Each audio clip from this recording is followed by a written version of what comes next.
diste al clavo porque la transformación digital, antes de ser una transformación tecnológica, es una transformación cultural.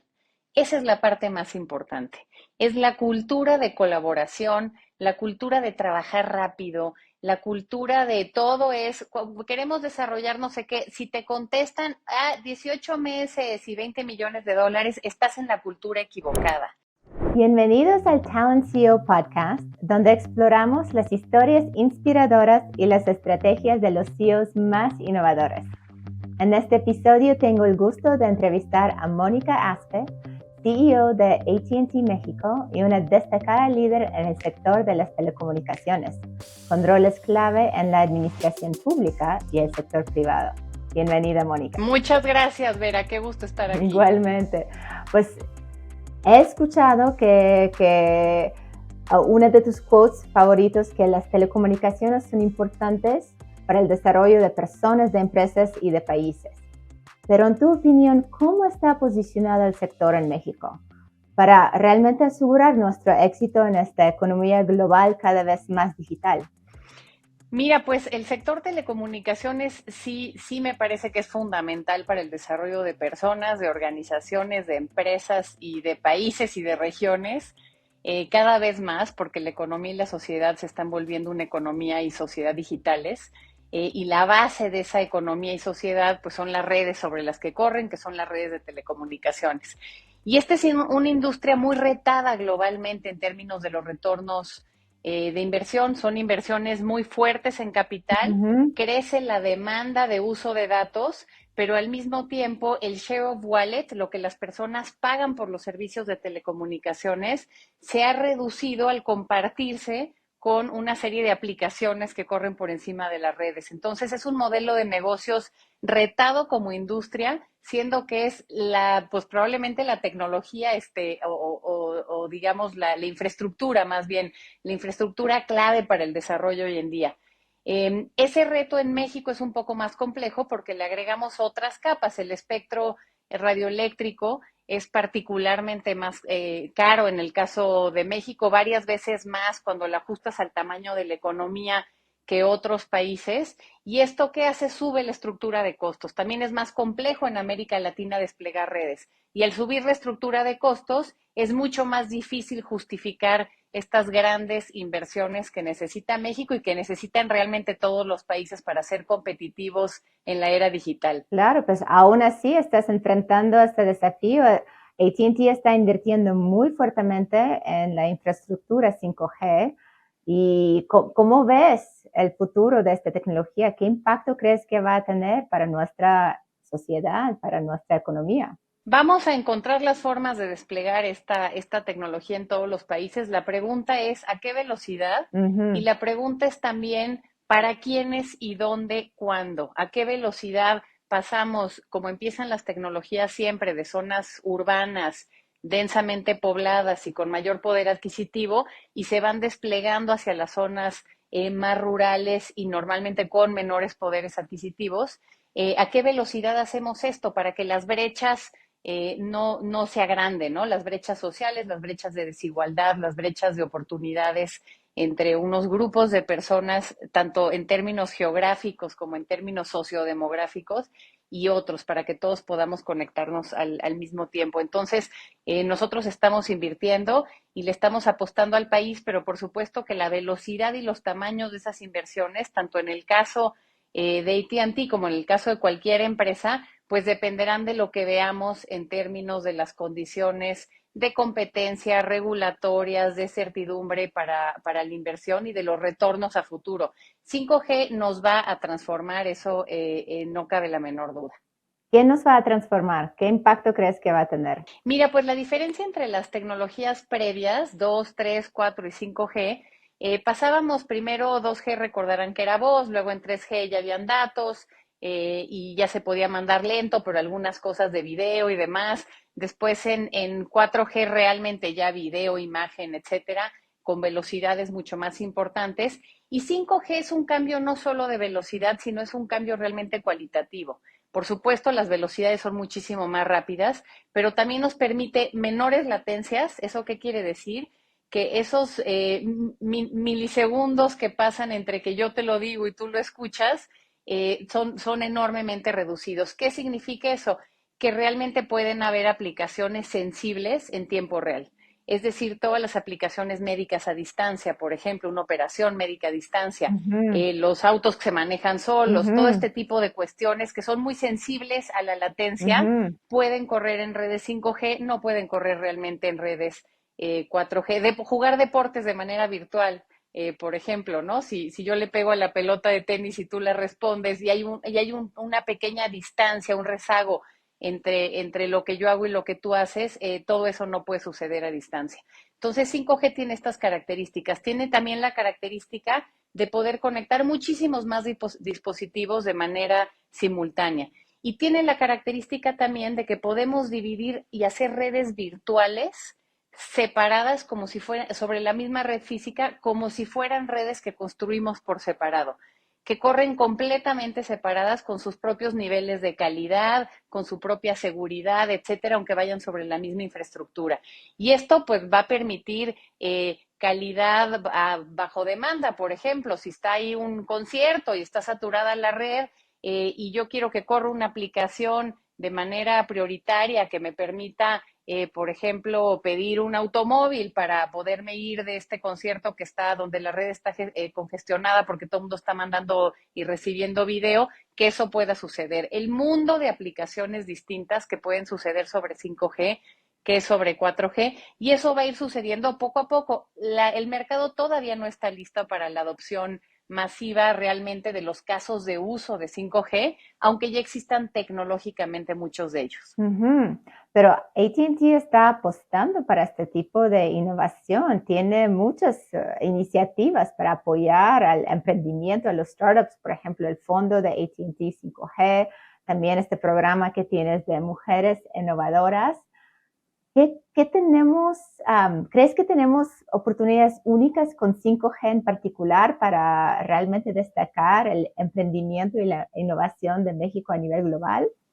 Sí lo creo, y no necesariamente se trata del tipo de innovación que pensamos primero, que es la innovación tecnológica en 5G. También hay innovación de modelos de negocio. Ujú, También hay todo lo que las empresas podemos hacer distinto sobre redes que permiten este tipo de características tecnológicas que ya describía como menor latencia, mayor número de dispositivos conectados simultáneamente, mayores velocidades, gestión de calidad entre diferentes aplicaciones. Todo este tipo de características técnicas lo que nos permiten es tener distintos modelos de negocio para las empresas y ahí hay muchísima innovación que se puede detonar y por eso es tan importante estas iniciativas como el Fondo 5G o como innovadoras para detonar esos casos de uso, para hacer que las startups y las empresas mexicanas en general, los y las emprendedores en México, pues podamos innovar en esas distintas formas de hacer negocios que se pueden hacer sobre esta tecnología que nos ofrece funcionalidades distintas. ¿y qué es algo que ha salido de este programa del cual estás muy orgullosa o crees que hay muchísimo potencial? Mira, lo que más me gusta de estos programas es que salen emprendedoras en el caso de innovadoras y emprendedores en el caso del Fondo 5G, que necesitan ese empujón. Hay capital semilla, por supuesto, porque Ujú, hay un reto en acceso a capital, pero realmente ese no es el componente más importante. Yo diría el componente más importante es el de creación de redes, el de confianza que una marca grande como es AT&T, una marca muy reconocida, voltea a ver tu caso de negocio, tu empresa, tu emprendimiento y lo reconozca, y lo que eso detona dentro de un ecosistema que no tiene los suficientes apoyos en México. Entonces hay casos específicos de empresitas, de emprendedoras que empiezan pequeño, que tienen una buena idea y que les podemos dar un empujoncito y que es realmente su talento y su esfuerzo lo que está construyendo una historia de éxito, pero bueno, donde podemos ser parte de ese empujoncito con relacionamiento, con creación de redes, con capital semilla, con algo de capacitación también, con el uso de nuestro laboratorio 5G. Excelente. Y también he leído que han lanzado la primera red privada 5G en el TEC de Monterrey junto con Ericsson este año. ¿Cómo crees que sería una tendencia de lanzar redes privadas para impulsar la innovación para ciertas empresas o ciertos sectores? Sí, el tema de las redes privadas es interesantísimo. Y déjame hacer una explicación no muy técnica, pero creo que es importante para entender de qué estamos hablando. El 5G es una tecnología que permite slicing, eso quiere decir un poco, como pensemos como en rebanadas de la red, hacer redes virtuales sobre una misma red física, que funcionan de hecho como redes separadas. Al poder hacer slicing, esto nos permite hacer redes privadas, redes completamente privadas, por ejemplo, para una planta de manufactura. Ujú. Una planta que está haciendo automóviles, para decir un ejemplo, podría ser cualquier otro, y que tiene una producción automatizada muy importante que corre sobre una red de 5G donde se construye una red privada dedicada para ese lugar. ¿Por qué la quieren dedicar para esa planta? Porque necesitan cierta calidad de servicio y necesitan poder gestionar esa red de manera que aseguren esa calidad de servicio, porque su operación depende de ello.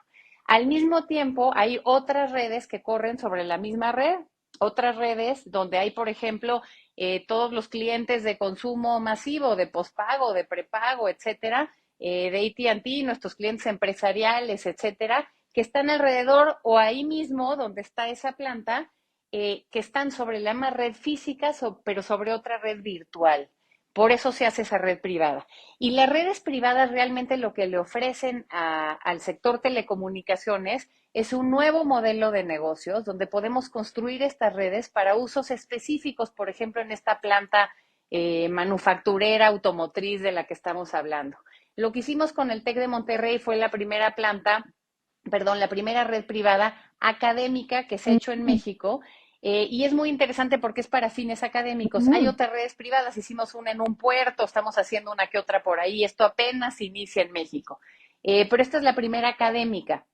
Y esto es interesante porque le permite hacer desarrollos, por ejemplo, de robótica a la comunidad académica del TEC de Monterrey sobre redes privadas de 5G, de manera que aprenden a simular estos espacios que van a ser la base de la producción manufacturera, pues diría del futuro, pero ya de lo más avanzado del presente en México y por supuesto en el mundo. AT&T ha desplegado muchas redes privadas en Estados Unidos y muchos otros operadores lo están haciendo en todo el mundo y estamos buscando detonar realmente este ecosistema, porque es un ecosistema, no es nada más la Ujú. tecnología, Ujú. son los casos de uso de esa tecnología y los modelos de negocio y los modelos académicos también de investigación y desarrollo. Claro, entonces eso es como una potencial solución para acelerar el ritmo del despliegue de 5G, porque como bien dices, pues para poder desplegarlo para todos hay cosas que tendrán que cambiar, ¿no? En la estructura de los costos, en la estructura de precios para poder permitir este tipo de inversión fuertísima del lado de AT&T, por ejemplo. Pero imagino que en este modelo las economics cambian y puedes ir desplegando las redes privadas de 5G por lo menos para las empresas como muy grandes que están invirtiendo en esta tecnología, ¿verdad?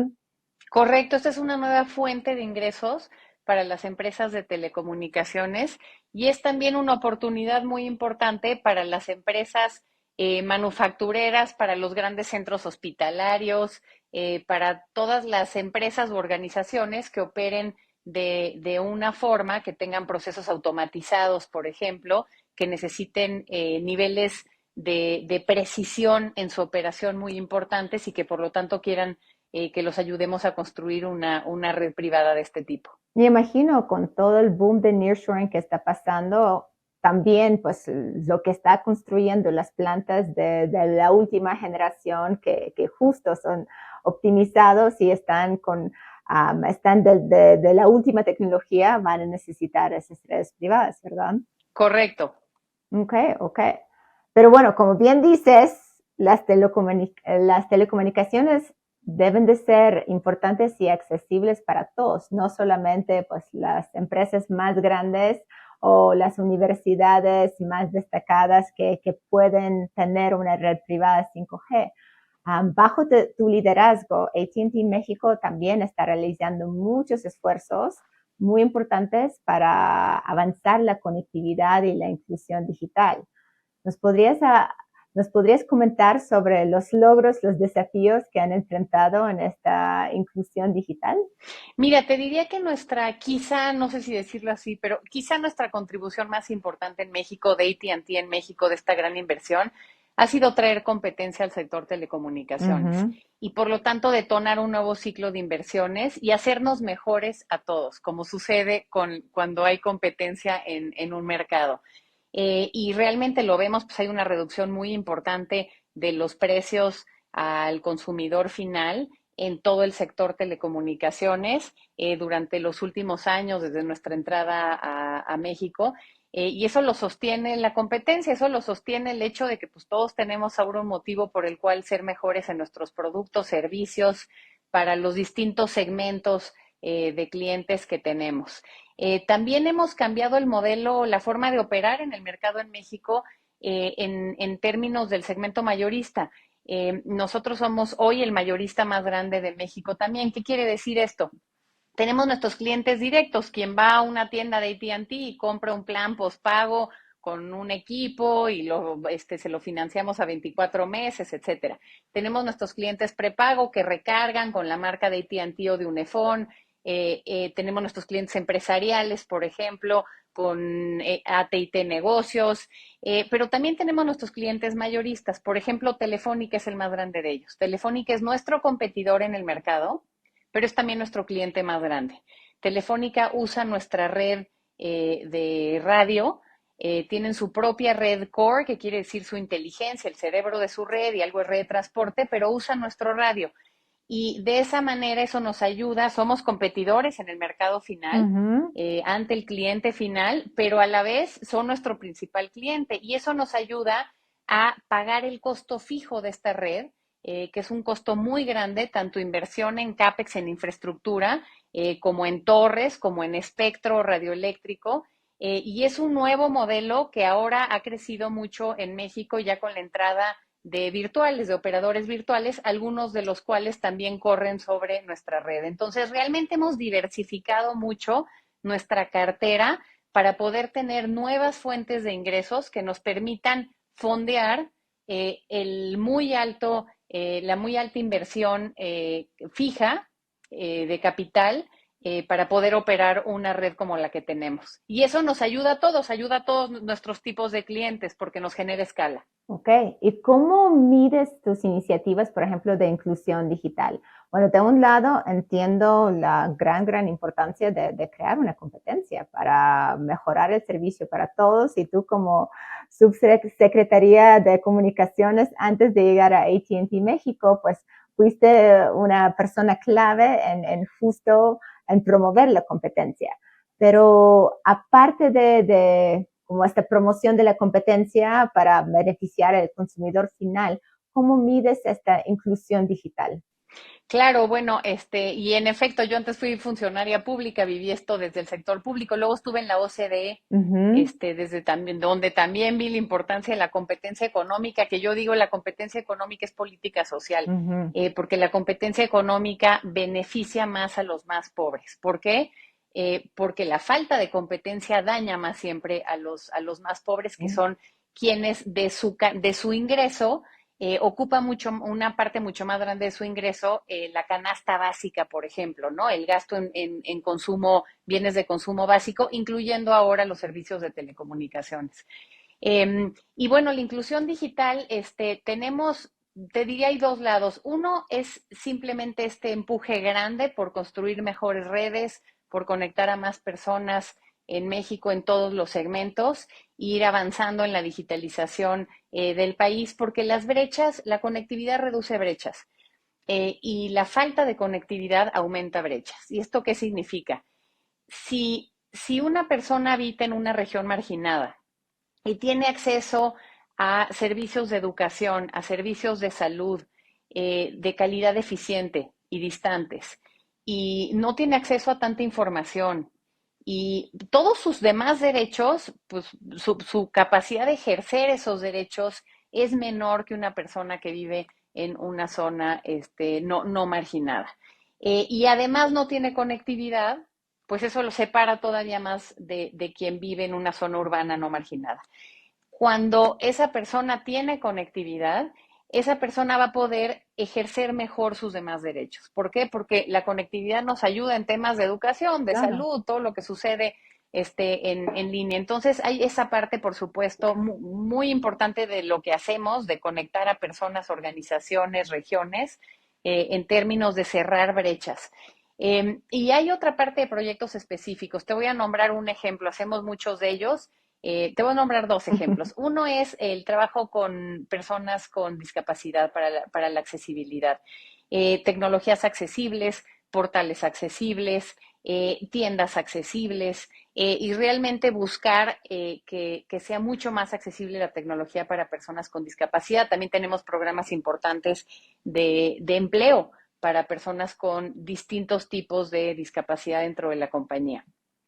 Otro ejemplo es el de las artesanas, un grupo de artesanas con las que empezamos a trabajar que pueden vender su artesanía, los ayudamos a tener plataformas de comercio electrónico, a tener conectividad, por supuesto, y a poder vender su artesanía de manera directa en los mercados. Entonces, creo que los ejemplos ya son muchos, muchos de ellos son conocidos y simplemente hay que impulsarlos para que estas formas de uso de la conectividad pues hagan mucho más atractivo también conectarse para las personas y mucho más valioso en términos de su desarrollo.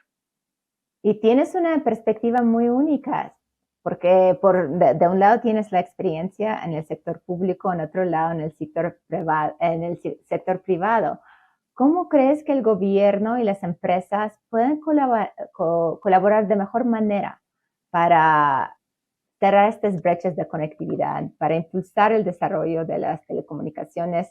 ¿Cuál sería tu consejo de cómo podríamos colaborar mejor? Mira, no hay un caso de éxito en el mundo que haya cerrado brechas digitales de manera importante sin colaboración público-privada. Ujú. Así de claro lo pongo.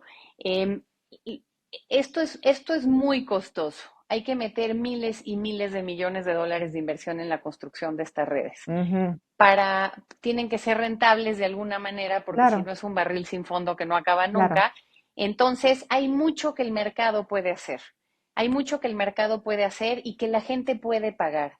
Y que esto permite tener buenas redes en competencia y para quien consume estos servicios, tener distintas opciones de servicios, poder comparar, poder portar entre una opción y la otra, si no te tratan bien, si hay una mejor oferta en otro lugar. Eso es muy saludable en mercados en competencia.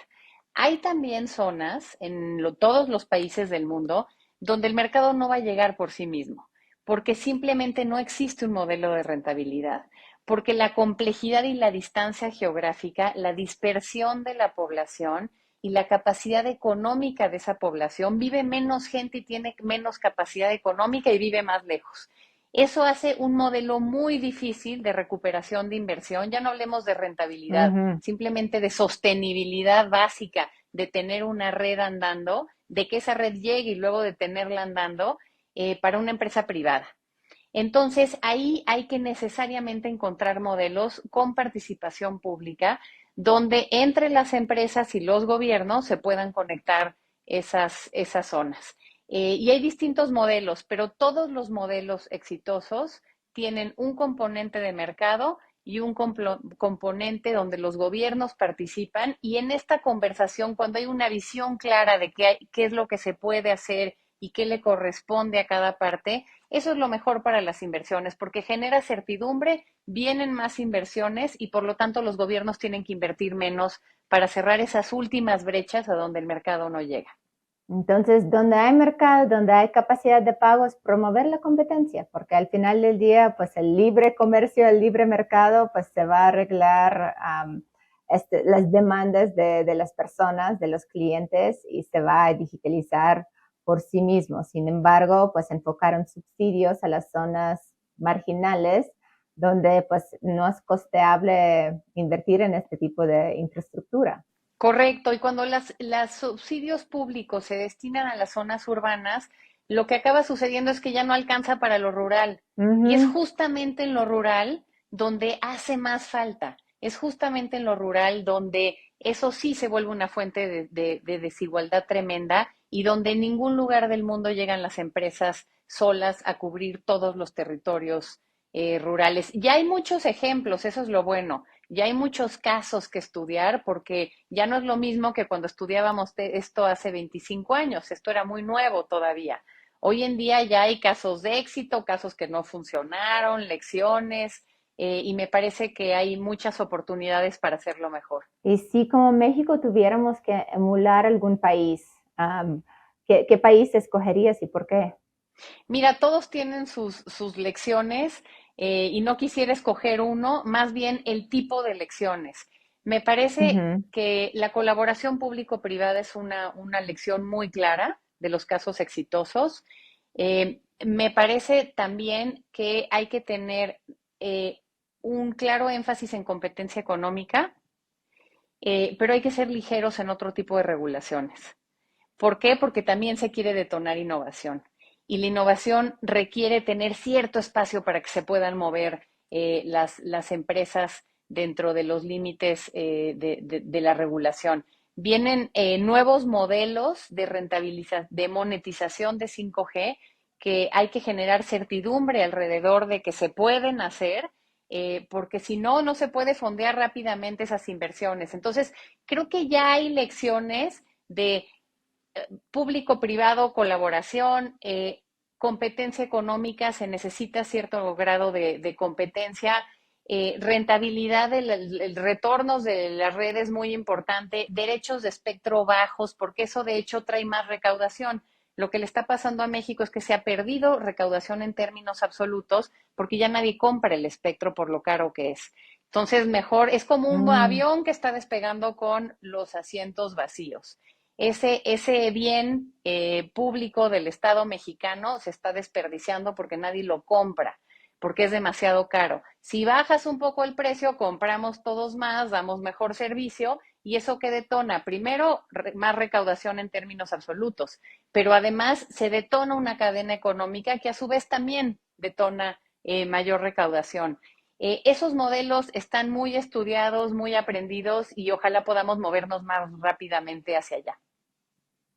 Excelente. Y cambiando un poco de macro a micro, sabemos que pues a través de la pandemia y ahora con lo que está pasando con inteligencia artificial, con todo lo que está pasando con nearshoring, la transformación digital se está acelerando. ¿Me podrías contar la historia de AT&T México? ¿Cómo tenían que cambiar para transformar digitalmente su negocio y cómo enfrentaron esos cambios muy rápidos tecnológicamente? Me encanta la pregunta porque ha sido un camino fantástico. Las telecomunicaciones, por un lado, las empresas de telecomunicaciones, por un lado, somos empresas legadas, somos empresas de fierro, somos utilities en algún sentido. Y tenemos que transformarnos eh, desde costos de redes viejas que desplegamos con tecnologías viejas antes y que ahora ya hay que evolucionar. Entonces tenemos mucho de legacy y al mismo tiempo somos el frente también de la digitalización de las organizaciones. Somos un frente claramente de retail que pues tiene que desarrollar herramientas digitales de frente de cliente, de atención de cliente, de venta, de e-commerce, muy importante. Entonces, estos dos mundos conviven dentro de las empresas, lo cual lo hace muy interesante como modelo para transformar digitalmente. En el caso de AT&T México empezamos hace 4 años el camino realmente de acelerar la transformación digital en términos de empezar a operar en fábricas de desarrollo de software bajo la metodología ágil, que ha sido muy interesante llevar toda la operación desde la agilidad, con ritmos mucho más rápidos, con grupos interdisciplinarios, con otra forma de ver las cosas, que es éxito rápido con productos mínimos viables, y si no es exitoso, para afuera. No, el fracaso es quedarse atorados en algo que no funciona, no probar y que no haya salido. Probamos cosas nuevas todo el tiempo, lo que funciona sigue adelante, lo que no funciona para afuera. Se premia la innovación, se premia tener ideas nuevas, se premia la velocidad, se premia la excelencia, pero no la perfección, porque la perfección nos hace lentos. Aquí queremos ser excelentes porque queremos ser rápidos. Entonces, realmente hemos tenido un camino de reducción de costos, de aumentar ingresos también y de innovación, y de atracción de talento mucho más interesante, porque cuando empiezas a operar así, pues la gente quiere venir y trabajar en una empresa que está operando así, no en una empresa que está operando waterfall con metodologías antiguas, que se tarda 18 meses en hacer, en liberar software, productos al mercado. Aquí estamos haciendo mucho más rápidos y por lo tanto nos divertimos mucho más y estamos haciendo las cosas mucho mejor. Excelente. ¿Y cómo ha sido esta transformación pues, cultural? Ahora muchas empresas empiezan con, digamos, estas fábricas de innovación, donde hay equipos ágiles, interdisciplinarios, haciendo como algunos pilotos, pero luego donde se quedan un poco parados es cómo traducir esto a todos los procesos de la empresa. Y cómo estar cambiando y transformando los procesos legacy. ¿Cómo ha sido esta transición para AT&T? Vera, le diste al clavo porque la transformación digital, antes de ser una transformación tecnológica, es una transformación cultural. Esa es la parte más importante. Es la cultura de colaboración, la cultura de trabajar rápido, la cultura de todo es, queremos desarrollar no sé qué, si te contestan 18 meses y 20 millones de dólares, estás en la cultura equivocada, porque las tecnologías ya están ahí. Tenemos que transformar esa cultura hacia, claro que sí, hay esta forma de empezar rápido. Código reutilizable. Las fábricas hacen código de manera que estamos pensando cómo hacemos código de manera modular, voy a decirlo así, para que pueda ser reutilizado para otros productos, para otros desarrollos de otros equipos que yo ni sé qué están haciendo necesariamente, porque hay muchos corriendo en paralelo. Pero ¿cómo hacemos esto de manera que se reutilice? ¿Eso qué hace? Que pasamos de tardarnos en generar una nueva oferta para el mercado, por ejemplo, muchos meses, a veces más de un año, que era típico en esta industria, a poder estar ya en nuestro time to market, nuestro tiempo de salida al mercado, estar realmente en unas semanas, desde la concepción, el desarrollo de software, las pruebas y la salida al mercado, que realmente puedan ser unas semanas. Entonces, esa es la transformación. Lo más importante es la transformación cultural. Primero hay resistencia, nos da miedo. Y eso es muy humano. Nadie nació sabiendo hacer estas cosas, por lo menos no mi generación, ni se diga para arriba, ¿no? Son nada más las personas más jóvenes de la organización quienes están mucho más naturalmente trabajando en de esta forma. El resto de nosotros primero reaccionamos con resistencia y hay que saberlo y hay que trabajarlo. Desde el miedo de una persona de viene algo demasiado nuevo, no lo voy a saber hacer, me voy a quedar sin trabajo. Darle la vuelta a eso, a aquí están las herramientas, éntrale porque este nuevo reto viene en esta empresa o en cualquier otra empresa donde quieras trabajar. Hay otras donde no, pero no quieres trabajar ahí, quieres trabajar en las que están en la transformación.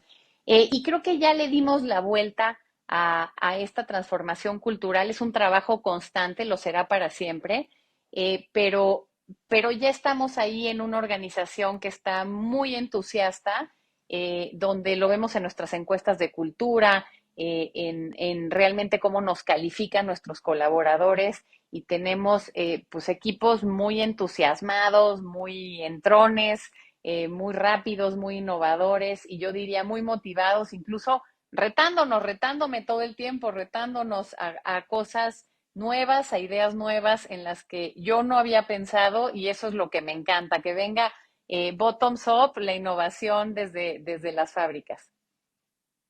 ¿Y cuánto tiempo tomó esta transformación cultural? Bueno, están en estos 4 años. ¿Cuánto tiempo crees que estabas, ay, no sé, como picando piedra pensando si va a funcionar, no va a funcionar y cuáles eran algunos quick wins que pusiste como metas para demostrar a toda la organización que sí se puede. Mira, Vera, yo pienso que en temas de transformación digital, no podemos dudar desde el liderazgo. Vamos para allá. Por ejemplo, la adopción ahora de la inteligencia artificial y la adopción ética, pero también la adopción rápida y eficiente de la inteligencia artificial. Y para mí son simplemente actos de fe. A veces el business case no te lo va a decir. El plan de negocios es muy difícil probar ahorita que vale la pena que una empresa le invierta de a de veras a inteligencia artificial. Eh, porque es medio desconocido qué va a venir cuando lo haga de este modelo, de este. Y sin embargo, son casi actos de fe que si no impulsas la transformación digital, te vas a quedar rezagado. ¿Y sabes qué? Vas a salir del mercado. Incluso los grandes imperios, si no le entran a esta transformación, van a dejar de serlo pronto. Y esa certidumbre yo la tengo culturalmente, digamos, muy clara dentro de mí y creo que aquí hay un equipo de liderazgo que lo tiene muy claro, que son mucho más expertos y expertas que yo en todo esto y que han empujado. Lo único que yo le di a este equipo fue no dudar. Y eso Ujú, se lo sigo dando y se lo pienso seguir dando hacia adelante. Mientras yo esté aquí, lo único que les puedo dar es no dudar que esa es la dirección, que esa es la dirección y que vamos a toda velocidad hacia allá. Con inteligencia, ¿cuál es el proyecto al que si tengo un presupuesto limitado, que siempre será limitado un presupuesto, cuáles son los ujú. proyectos más prometedores? Es esas decisiones de a dónde, pero no hay duda de que hay que invertirle y de que hay que capacitarnos y de hay que motivar y que vamos en esa dirección de la transformación digital y que al pasar una ola vendrá la que sigue y vendrá la que sigue y vendrá la que sigue y que esto no se va a detener y lo tenemos que tomar con entusiasmo y con fe en que es mejor hacerlo de manera proactiva, voluntaria y con integridad que dejar que esto nos caiga desde fuera por otras personas y otras organizaciones que no sabemos cómo lo van a hacer. Ujú. Y creo que el punto clave es no dudar y tener esta certidumbre del leadership, de la organización. Y aparte, pues, del C-suite, también hablando de los consejos, porque tú estás, aparte de liderar AT&T, eres consejera independiente de Volaris y también de NEMAC. ¿Cómo han evolucionado, pues, las conversaciones sobre la transformación digital, la tecnología y pues el talento necesario para poder lograr estas transformaciones a nivel de los consejos? Me parece que las buenas empresas, las empresas que además trabajan con tecnología, yo trato de estar solamente en empresas que trabajen con tecnología y que de esa manera yo pueda aportar, pero que también me aporten otros casos distintos de otras industrias, pero que también están como la aviación o como la manufactura de calidad de autopartes de aluminio en el caso de NEMAC, que también están en una transformación, por supuesto, en industrias interesantísimas en esos dos casos, la aviación pues la electrificación. Eh, y estamos en el mismo barco con características específicas en verticales distintas, pero con las mismas grandes tendencias. La digitalización, la electrificación, los retos de sustentabilidad, la adopción y la aceleración hacia la inteligencia artificial. Me parece que estos son retos transversales. Los retos de talento vinculados digamos, de desarrollo de personal y de desarrollo de líderes y de transformación cultural asociados a estos cambios tecnológicos. Eso se ve en todas las buenas empresas, en todas las empresas que están viendo estas transformaciones. Y creo que también lo hace, estamos viviendo un momento interesantísimo y un momento fantástico para ver distintas empresas y cómo distintos grupos enfrentan estos retos. ¿Crees que la conversación ha cambiado, pues, a partir de la pandemia? de la importancia que estos asuntos tienen en los consejos de administración versus pues los indicadores más tradicionales del negocio, ¿no? El P&L, los reportes financieros, los riesgos. Yo creo que se han transformado muchísimo las conversaciones y que son mucho más interesantes porque las conversaciones estratégicas ya incluyen temas de tecnología y temas de transformación digital y cultural. Esos eran temas marginales, esos eran temas que veían de manera vertical los equipos de recursos humanos, en el Ujú. caso de transformación cultural y talento, y los equipos de TI, de tecnología o sistemas, en el caso de transformación digital. Y ahora son temas transversales y son temas que han subido a nivel de la gran estrategia corporativa de las compañías. Los equipos de TI pues eran los equipos de sistemas y ahora los equipos de transformación digital son, primero son todo mundo, ¿verdad?